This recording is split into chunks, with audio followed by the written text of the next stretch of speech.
자, 오늘 이 말씀을 보시면은요, 먼저 여러분, 사랑하는 자들아 라는 말씀이 나오지요.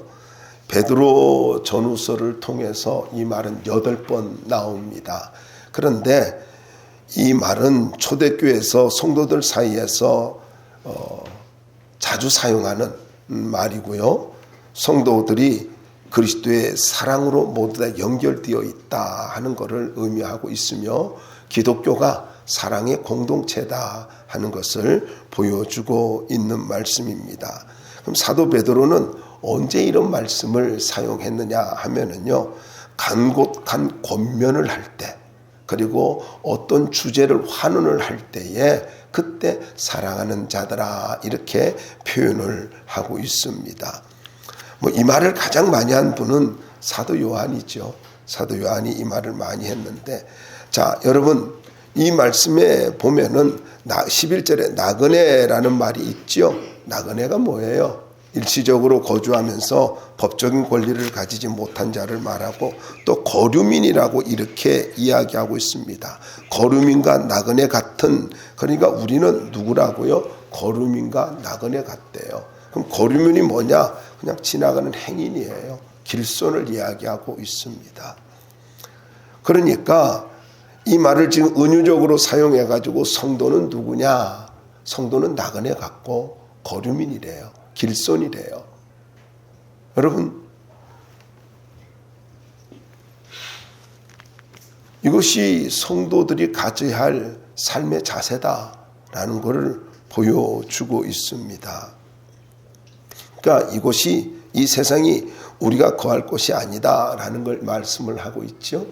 그리고 성도들이 천국의 시민으로서 신령한 신분을 가지고 있지 않습니까? 하나님의 자녀라고 하는 천국의 시민권을 가지고 있음에도 불구하고 우리는 이 땅에 잠시 머물렀다가 가는 그런 존재다. 유한한 인생들이다. 그리고 유한한 우리가 생활할 곳은 잠깐 머물다 가는 곳이다. 그렇게 말하고 있습니다. 자, 그래서 이 말씀을 보면은 나그네와 거류민은요, 행위는 권리를 주장하는 자들이 아닙니다. 권리를 주장하는 자들이 아니라 그냥 지나가는 거예요. 다르게 말하면 디아스포라예요. 흩어져 가지고 내가 해야 할 일 하고, 그리고 그 사명 감당하고 가는 것입니다. 그래서 천국에서 우리가 어느 날인가 만나게 될 텐데, 다르게 이야기하면 이겁니다. 여러분, 우리가 외국에 나갔다 할지라도 어떻습니까? 때가 되면 돌아오지 않습니까? 마찬가지예요. 우리는 선교사와 같은 삶이 돼야 돼요. 선교사와 같은 삶이 돼야 되는데, 그래서 이 땅에서 뭐 천년만년 살 것 같이 그걸 가지고 그냥 애착을 갖고 살아가서는 안 된다 하는 것을 보여주고 있는 단어입니다. 가끔 보면은 아이들에게 애착 인형이 있잖아요. 그걸 신기해요. 그걸 또 붙잡아야 그 애착 인형을 가지고 있어야 또 편안함을 누리고 또 잠을 자고 뭐 그러는 걸 보는데, 여러분, 이 땅에서 우리가 애착 가질 건 그렇게 없어요. 오로지 주님밖에 없어요. 여러분이 별로 감동이 안 될 줄 아는 말이에요. 그렇지만은 잘 기억하십시오. 여러분이 붙잡고 있는 거, 그거 아무것도 아니에요. 아무것도 아니에요.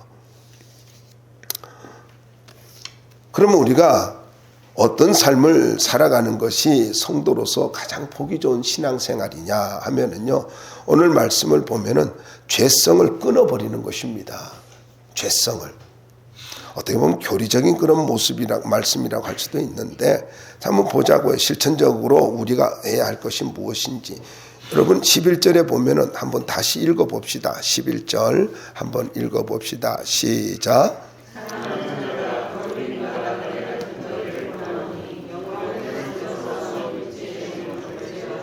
네, 여기에 보니까 영혼을 거슬러 싸우는 육체의 정욕을 제어하라. 육체가 뭐예요? 육체가 뭐예요? 죄성을 끊어버린다는 것은 육체의 정욕을 제어하는 것인데, 육체라고 하는 것은 인간의 악한 본성을 이야기합니다. 악한 본성이에요.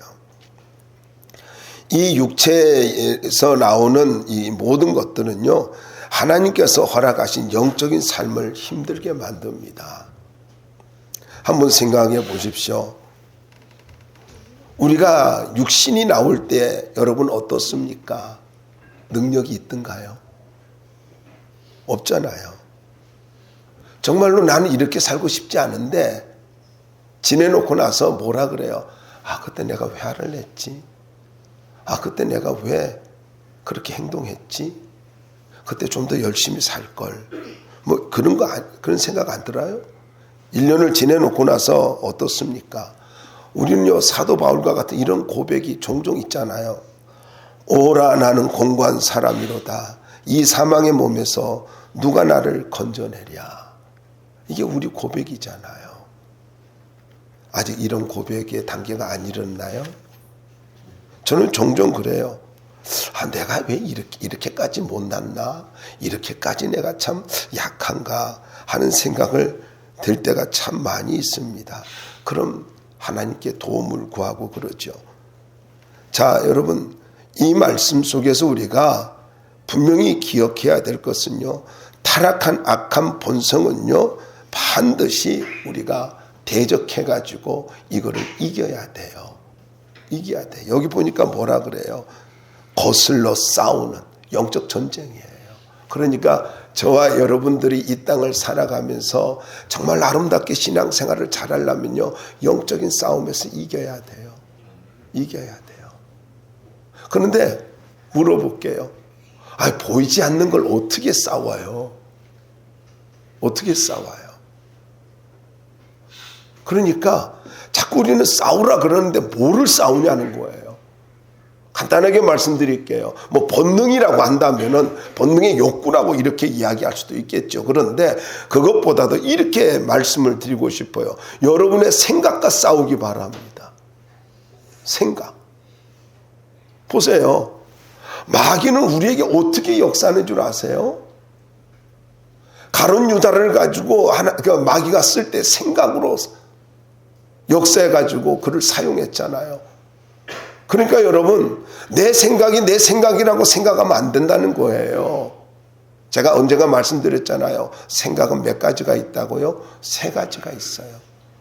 내가 생각하는 생각이 있고, 마귀가 주는 생각이 있고, 로마서 보면 성령이 주는 생각이 있단 말이에요. 이거와 싸워야 돼요. 이거. 그래서 내 생각이 이걸 말씀으로 비춰봐서 이것이 하나님이 기뻐하는 것이 아니라고 한다면은 이걸 단호히 끊어버려야 된다는 거예요. 끊어버려야 돼. 이거는 뭐냐면 여기 이 말씀에 제거하라 이렇게 말씀을 하고 있지 않습니까? 11절 말씀을 다시 한번 보자고요. 제어하라, 이게 절제하는 거, 이렇게 억누르라, 뭐 이렇게 의미도 되는데 이거는요, 완전히 끊어버린다는 것이 의미가 더 강해요. 끊어버리는 거예요. 억누르는 거 다시 튀어나오죠. 그런데 강하게 잘라버려야 돼요. 어떻게 해요? 말씀으로요. 믿음으로요. 잘라버려야 된다고요. 인간의 죄성은 핵폭탄보다 더 무서운 힘을 가졌다라고 이야기를 합니다. 그래서 D.L. 무디는 이렇게 말합니다. 나의 가장 큰 골칫거리는 바로 D.L. 무디이다. D.L. 무디는 그렇게 고백해요. 나의 가장 골칫거리는 나다, 이거예요. 정말 훌륭한 고백 아닙니까? 여러분, 우리가 신앙생활을 하면서 나의 가장 골칫거리는 나 자신이다라고 이거를 깨닫고 인정하는 순간부터 우리의 삶이 달라지는 거예요.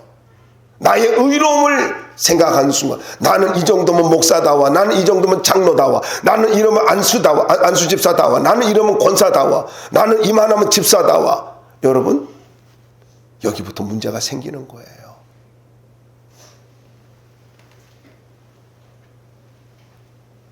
나의 가장 큰 골칫거리가요, 나 자신입니다.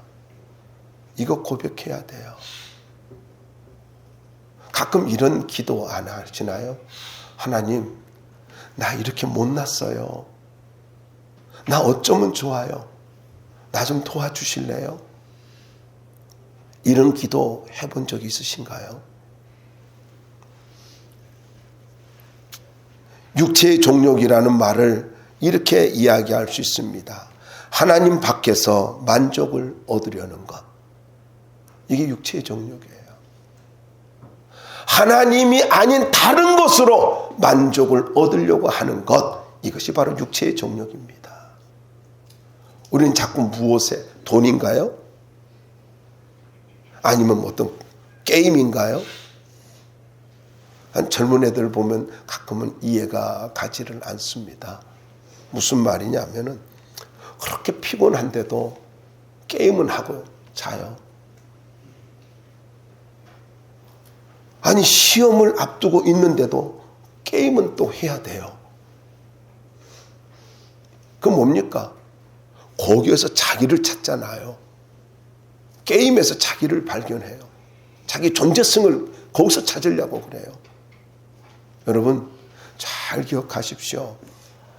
하나님 없는 만족을 추구하는 것은 그것은 우상이고 그것은 육신의 정욕입니다. 하나님 앞에 범죄예요. 제가 뉴스를 보니까 그런 것도 나옵니다. 부부가 이렇게 어려울 때 남편이 컴퓨터 게임에 빠져가지고 눈이 벌게 가지고 새벽에 나오는 모습 보고 화가 나가지고 이혼했대요. 여러분 생각해 보자고요. 하나님 없는 만족을 추구하고 있지는 않습니까? 하나님께 인정받기보다는 사람에게 인정받으려고 하고 있지는 않습니까? 여러분 육신의 정욕 이것을 끊어버리십시오. 하나님으로 만족하는 삶을 살기를 소원하며 살기 바랍니다. 더 나아가서 이 육신의 정욕, 악한 본성은 하나님의 능력을 무력화시킨다는 데 심각함이 있습니다. 영혼을 거슬러 싸우는 육체의 정욕을 제어하라. 이 제어하라라는 말은 삼가다 그만두다라는 말의 부정사입니다. 그래서 완전히 끊어버리는 거예요. 단순히 눌러버리는 거 그거 아니에요. 완전히 끊어버리는 거예요. 잘라버리는 거예요. 그런데 이것이 왜 이렇게 끊어버리고 눌러버릴 정도를 지나서 끊어버리고 그것을 가지고 단절을 해야 되느냐 하면은요, 이것이 우리를 지배할 때에 어떤 일이 벌어지냐면은요, 바로 기도가 막힌다는 거예요. 기도가 막혀요. 예배가 별로 그렇게 중요하게 느껴지질 않고, 제가요 경험을 해봤기 때문에 알아요. 저는 장기를 잘 둡니다. 그거 안 둔 지 지금 엄청 오래, 한 20년도 넘었습니다만은요. 여러분이 들으면 놀랄 정도의 그러한 장기를 제가 둬요. 근데 그 배울 때 어떤 일인지 있는 줄 아세요? 천정에서 이렇게 누웠잖아요. 딱 누우면 천정이요. 옛날에는 그 천정이요. 무늬가 있었어요. 도배지가 무늬가 있었어요. 그러면요, 그 도배지 무늬가 사각으로 된 무늬가요, 거기에서 차가 왔다 갔다 하고요, 포가 왔다가 뛰어넘고요, 거기에 졸이 와가지고 궁을 잡는 것도 혼자서 상상하면서, 그리고 장기 뒀다가 내가 그 실패한 거, 졌던 거 생각을 해가지고 복귀를 합니다. 복귀하면서, 다음에 만나면 완전히 이렇게 해가지고 이겨야 되겠다. 그렇게 했어요. 근데요, 이걸 끊었거든요. 그 탁구를 좋아해가지고 탁구를 가지고 다시 시작을 했어요. 탁구를 시작했더니만 어떤 일이 벌어지냐면요, 기도를 하는데 서브가 자꾸 눈앞에서 왔다 갔다 하는 거예요. 서브가. 내 서브를 제가 그렇게 받았지, 그 친구가 이렇게 받았지? 그러면 커트할 때 이렇게 하는데, 이거는 횡회전을 해가지고 넣어야 되겠다, 이때는. 그리고는 그걸 가지고 드라이브를 할까? 아니야. 이건 그냥 스매싱으로 하는 게 더 나아. 그러면서 혼자서요, 탁구를 가지고 기도하고 있는데 아버지 해놓고 탁구가 보이는 거예요. 아니, 아버지 했는데 왜 탁구가 그렇게 생각납니까? 이거예요. 빠지면은요, 하나님 없이 다른 것에 만족을 하고 빠지면은 나도 모르게, 생각하면 목사잖아요. 목사인데도 기도할 때 그런 일이 벌어진다면은요, 여러분 평신도로서 신앙생활할 때에 하나님 없이, 말씀 없이 살아가면 얼마나 우리가 지배를 받겠냐고요. 예배가 감격이 없습니다. 기도가 은혜가 없습니다. 능력이 없습니다. 기도를 했대요. 성령의 감동이 없어요. 찬양할 때 여러분 은혜 받습니까?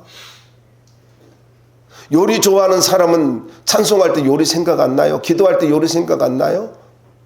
여러분이 요리 생각이 안 난다는 것은 아마추어라서 그래요.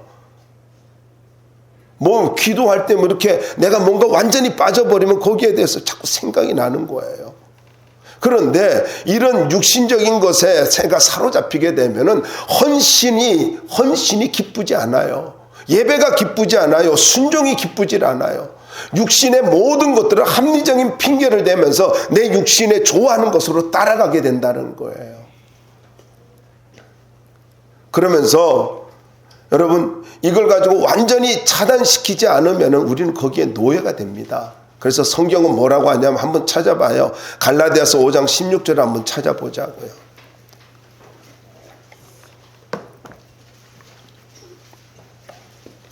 갈라디아서 5장 16절입니다. 함께 읽어봅시다. 시작. 내가 이르노니 너희는 성령을 따라 행하라. 그리하면 육체의 욕심을 이루지 아니하리라. 할렐루야. 무엇을 따라 행하라고요? 성령을 따라 행하래요. 성령을 따라서.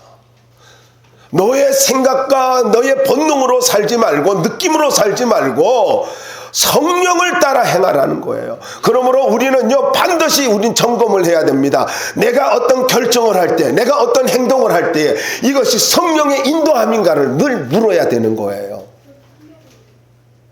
나의 열심이 성령의 역사가 아니라면 난 멈춰야 돼요. 헌신하지 말아야 돼요. 봉사하지 말아야 돼요.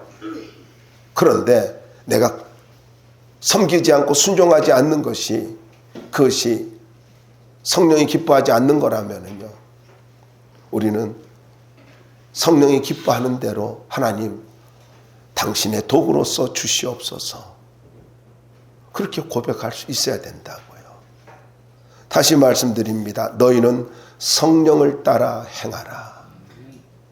이 말씀.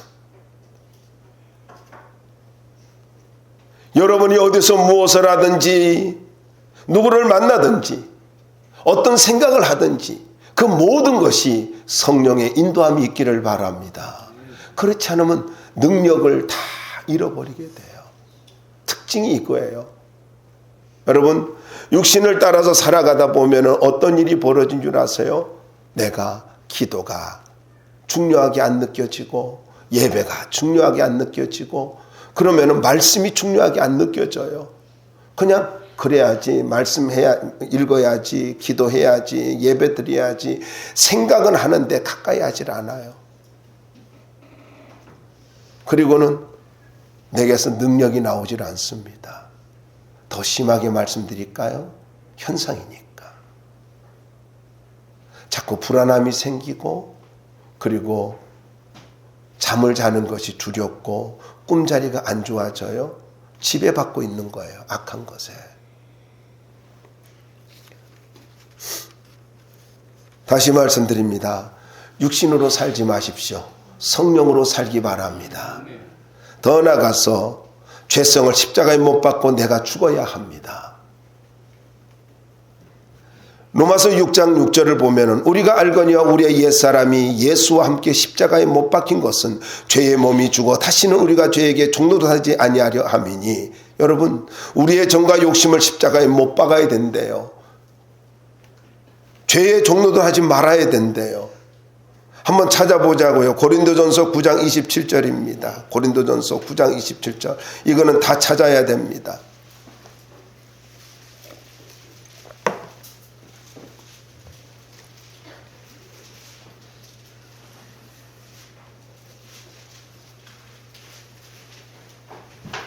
고린도전서 9장 27절입니다. 함께 읽어봅시다. 시작. 내가 내 몸을 저 복종하게 하면 내가 남에게 전파한 후에 자신이 도리어 버림을 당할까 두려워함이로다. 저는요 제일 무수하는 말씀 중에 하나가 이 말씀이에요. 열심히 주님을 위해서 살았어요. 열심히 복음을 전했어요. 열심히 봉사했어요. 그런데 뭐라 그럽니까? 도리어 버림을 당할 수도 있다 이 말이에요. 쓰임받지만 버림당할 수 있대요. 얼마나 무서운 말이에요. 목사요? 한때는 대단한 부흥사였습니다. 대단한 참으로 목사로서 명성을 날렸던 사람입니다. 그런데 버림을 받았어요. 육신의 정욕대로 살다가요. 가끔 은퇴한 분들을 봅니다. 육신적인 모습이 보입니다. 거기서 자유함을 느끼고 행복을 느껴요.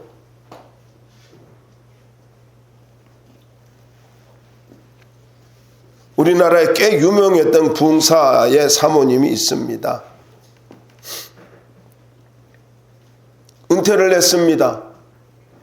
보상을 많이 받았습니다. 논현동에 있었던 분이에요.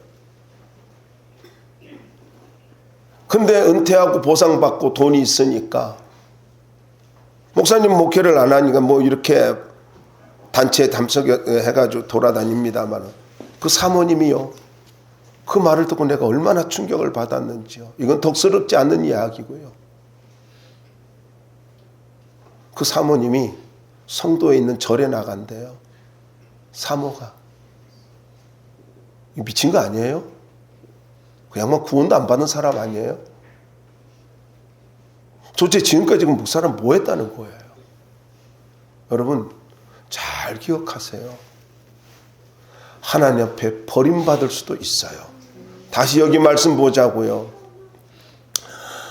내가 내 몸을 저 복종하게 하면 내가 왜 나를 가지고 철저하게 나 육신의 정욕을 굴복시키냐면은 죄성을 굴복시키냐면 내가 남에게 전파한 후에 내가 주의 일을 한 후에 자신이 도리어 버림을 당할까 두려워하며. 이 말씀이 얼마나 무서운 말이에요. 오늘 내가 쓰임받았다고요? 더 조심하시길 바랍니다. 내가 하나님 앞에 성령 충만하게 말씀을 전했나요? 성령 충만한 가운데 봉사했나요? 더 두려워해야 돼요. 왜냐하면 나 이만큼 하면 잘하고 있는 거야. 이 생각에 사로잡히는 순간 마귀의 도구가 되는 거예요. 버림받을 수 있어요. 그래서 은혜 충만할 때 조심해야 돼요. 은혜 충만할 때.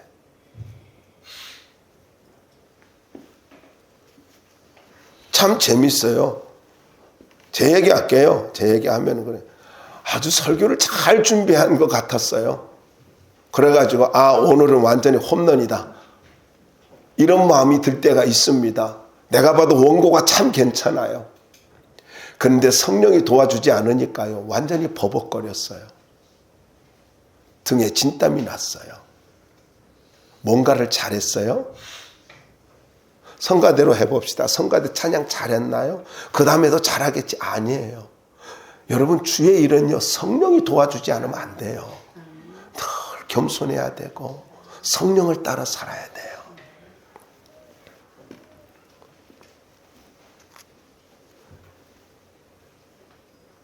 한 군데 더 찾아봅시다. 골로새서 3장 5절입니다. 골로새서 3장 5절입니다.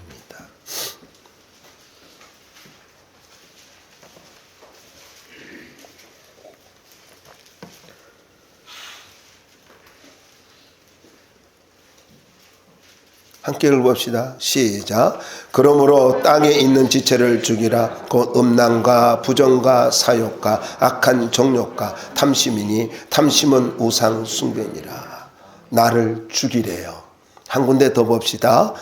갈라디아서입니다. 갈라디아서 2장 20절입니다. 유명한 말씀이죠.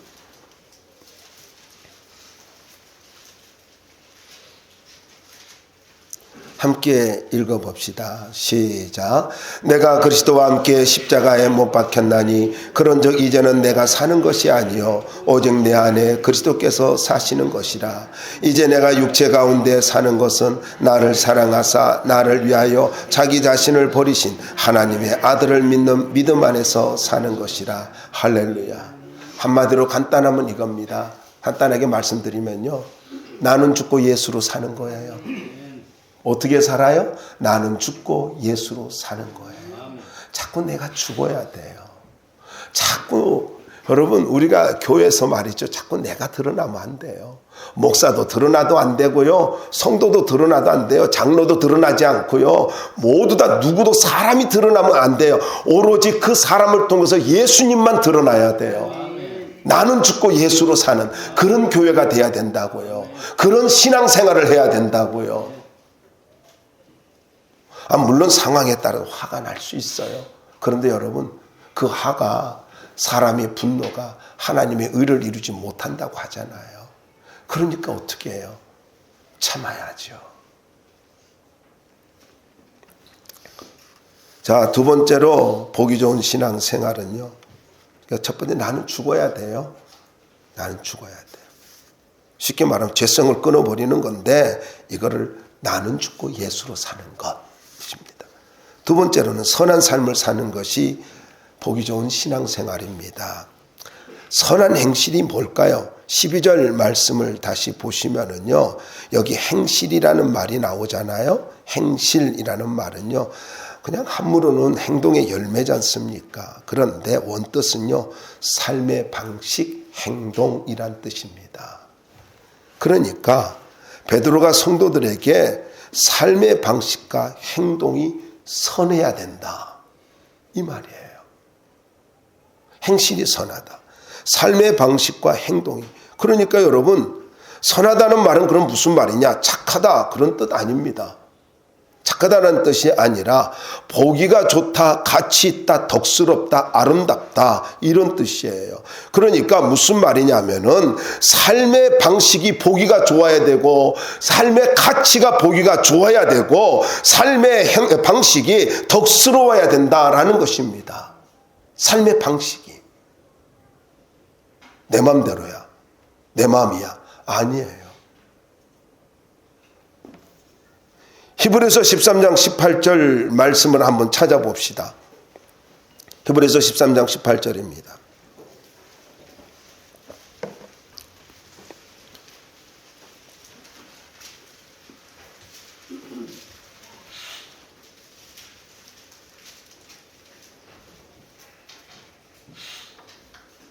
함께 읽어봅시다. 시작. 우리를 위하여 기도하라. 우리가 모든 일에 선하게 행하려 함으로 우리에게 선한 양심이 있는 줄을 확신하노니. 할렐루야. 여러분, 여기에 보니까 여기 선한 삶을, 행동 방식에 아름답고 가치 있는 것은요, 내 힘으로 나오는 것이 아니다라는 것입니다. 그래서 여기 뭐라고 말하고 있어요? 우리를 위하여 기도하라. 나 선한 양심 가지고 있지만은 우리를 위해서 기도해줘.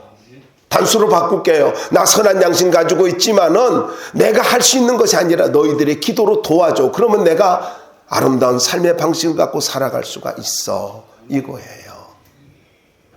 그러니까 이렇게 말을 할 수 있죠. 선한 행실은요, 기도로 이루어집니다.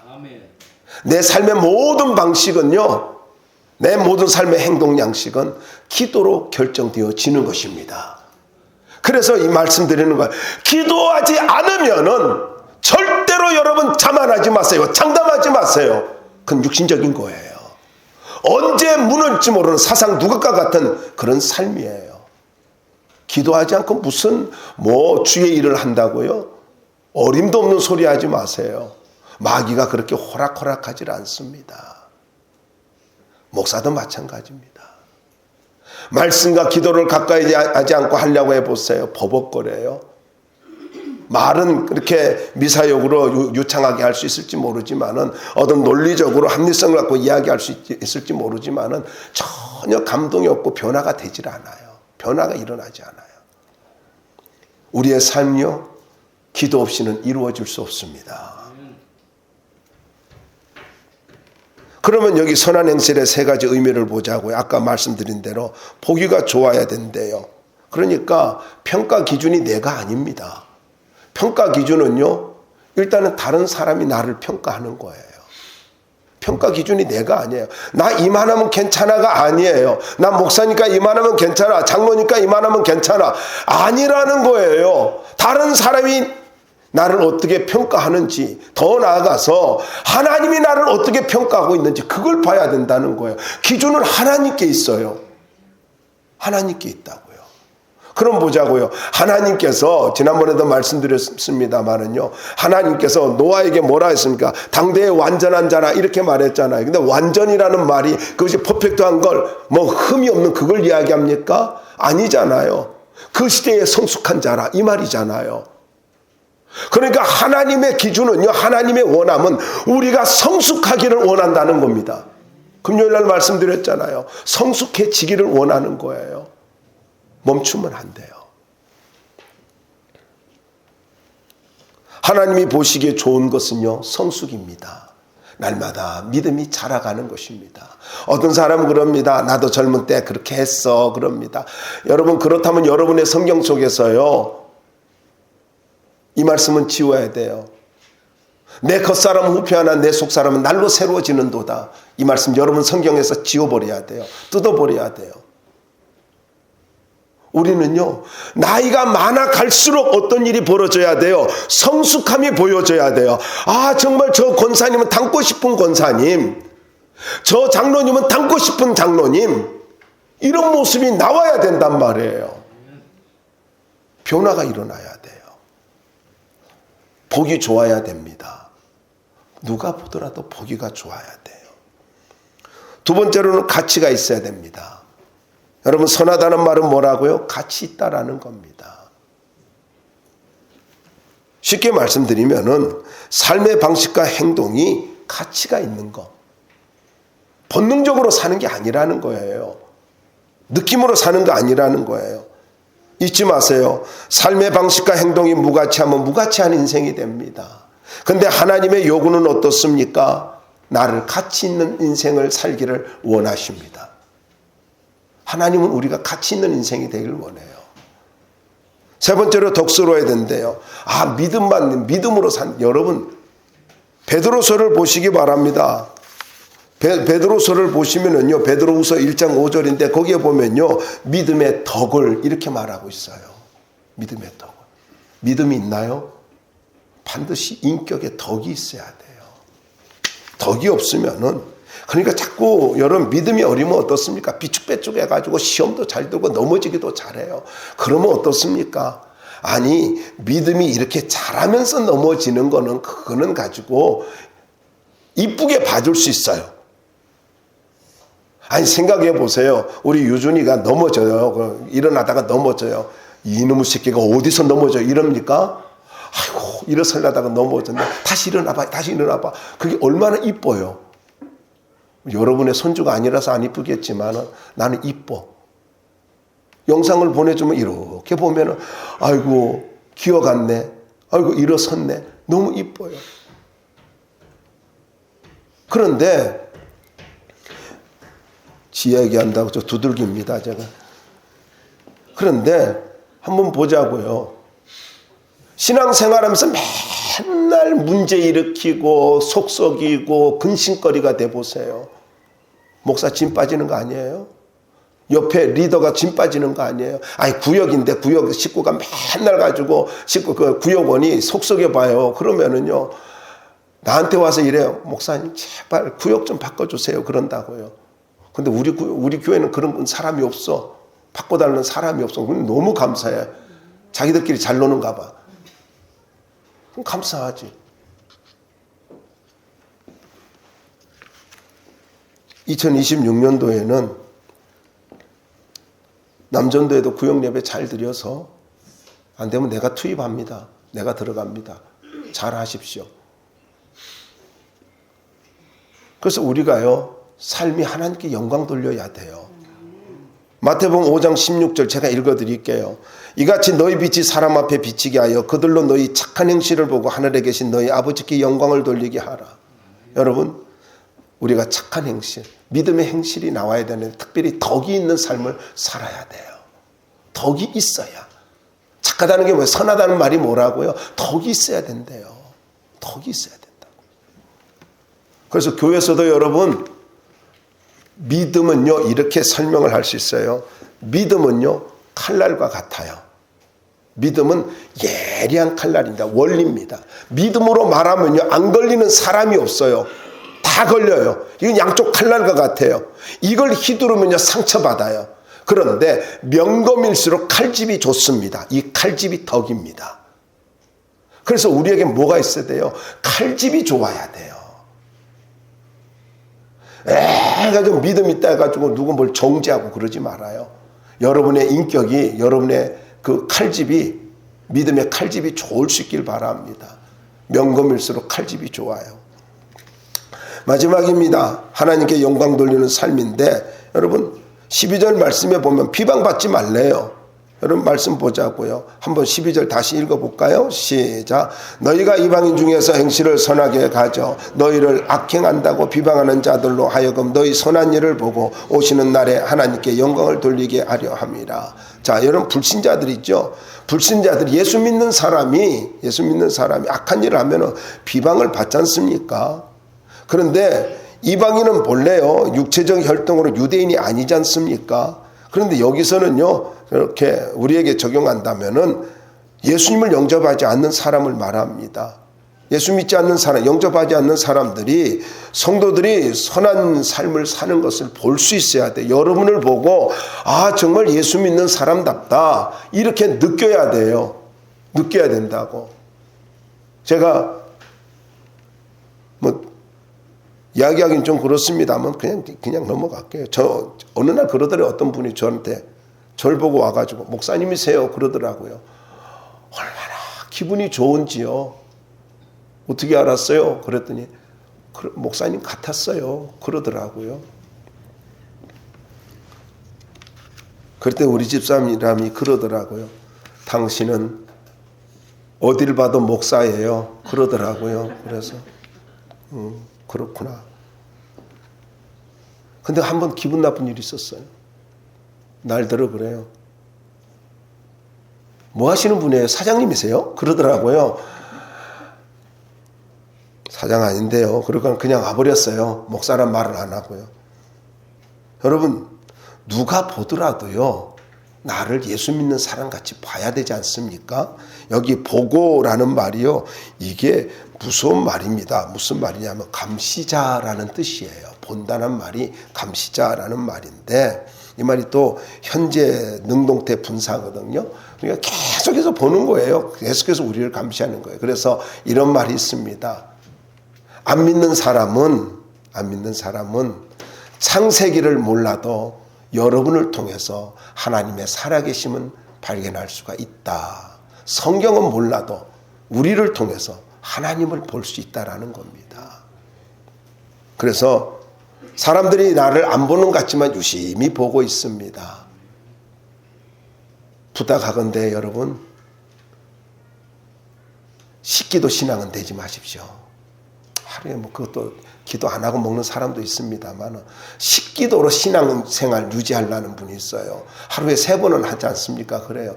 그럼 다행이에요. 우리 어머니 식기도가 짧아졌어요. 어머니 기도하고 드셔야죠. 당연히 기도는 해야죠. 하나님 아버지 음식 주셔서 감사합니다. 예수님의 이름으로 기도했습니다. 그리고 끝나버려요. 아주 알짜만 골라서 골격만 뽑아가지고 기도하시더라고. 우리가 신앙을 잃어버리나요? 가차없이 비판이 옵니다. 그리고 마귀가 우리를 조롱합니다. 근데 그것으로 끝나지 않아요. 하나님께서 허락한 모든 축복을 잃어버리게 만들어요. 잊지 마세요.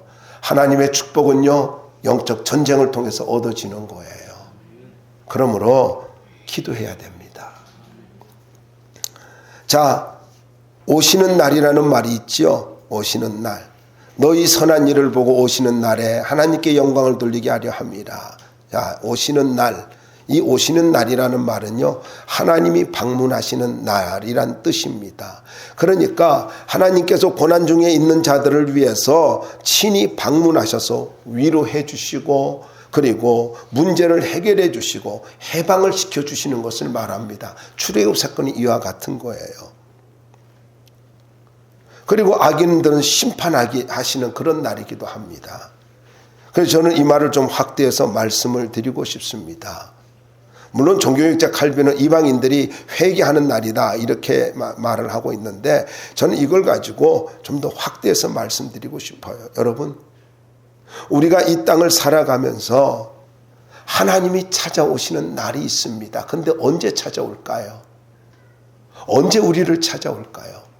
기도할 때입니다. 예배할 때입니다.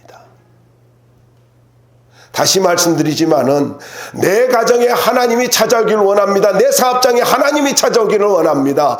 그러니까 하나님이 찾아오면은 내 모든 문제는 끝납니다. 내 모든 근심은 사라집니다. 그러면 어떻게 해야 돼요?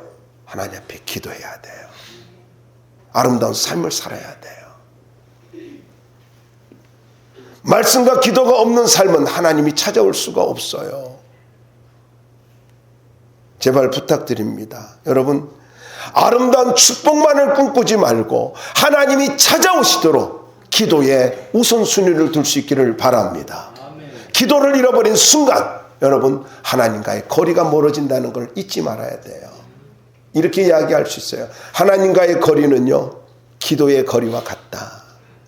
내가 하나님 앞에서 기도하면 하나님과의 거리는 짧아지고요, 가까워지고요, 기도를 쉬는 만큼 하나님의 거리는 멀어지는 것입니다. 저는 2026년도 여러분들에게 하나님이 찾아가 주시기를 바랍니다. 그래서 여러분의 모든 채무의 영이 결박을 당하고 여러분의 모든 눈물이 닦여지고 하나님의 위로가 가득한 그러한 날들이 되었으면 좋겠습니다. 결론입니다. 여러분, 보기 좋은 신앙생활은 죄성을 끊어버리는 것이고 선한 삶을 사는 것이고 하나님께 영광을 돌리는 삶을 살아가는 것입니다.